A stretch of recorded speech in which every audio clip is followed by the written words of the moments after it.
ఈ అభిషేక్ నాయక్ అనే వ్యక్తి నేను ఆరోపిస్తున్నా, ఈయన ఛానల్స్ ఉంటాయి, కొన్ని ఛానల్స్ మాకు దగ్గర ఉన్నటువంటి వ్యక్తులు కొంతమంది కొన్ని ఛానల్స్లో డబ్బులు ఇచ్చి ఇంటర్వ్యూలు చేయించుకున్నాడు, డబ్బులు ఇచ్చి ఇంటర్వ్యూలు చేయించుకున్నాడు. వాస్తవమా కాదా? అభిషేక్ నాయక్ డబ్బులు ఇచ్చి ఇంటర్వ్యూలు చేయించుకునేటటువంటి స్థాయికి ఎట్లే దిగిండు, ఇన్ని కార్లలో తిరిగేటటువంటి స్థాయికి ఎట్లే దిగిండు, పైసలు ఎడికెళ్ళి వచ్చినాయి. దీంట్లో బాలాజీ నాయక్ అని చెప్పి ఒక ఆయన ఉన్నాడు, ఆయనే ఒక 8 months 5 months బ్యాక్ అరెస్ట్ అయిండు. బాలాజీ నాయక్ ఆయన 100 కోట్లు ఖతం చేసిండు జనాల దగ్గర ఉండి, 30 రూపాయల వడ్డీ 20 రూపాయల వడ్డీ అని ఆయన ఇదే పని. బాలాజీ నాయక్ వల్ల డ్రైవర్ అట ఈ మధు, రమావత్ మధు. బాలాజీ నాయక్ అని చెప్పి ఉంటాడు, ఆయన డ్రైవర్ రమావత్ మధు అట. ఇక రమావత్ మధుకు బాలాజీ నాయక్ ఏడో పంచాయతీ అయినట్టుంది.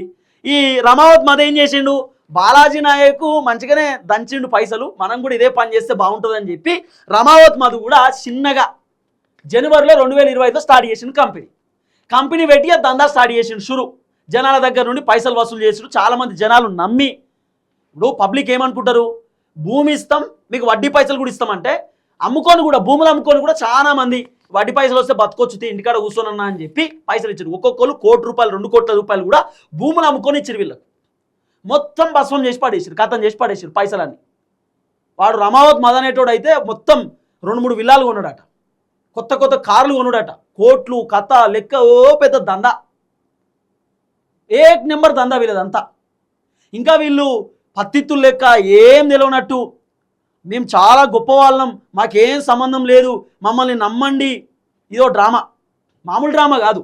అయితే దీంట్లో వినబడుతున్నటువంటి ఒక చర్చ ఏంటంటే 2025 అక్టోబర్లో, మళ్ళీ చెప్తున్నా, 2025 అక్టోబర్లో మంగ్లీ బ్యాంక్ అకౌంట్కి రమావత్ మధు అనేటోడు 25 లక్షల రూపాయలు ట్రాన్స్ఫర్ చేసింది అనేది వినబడుతున్న చర్చ.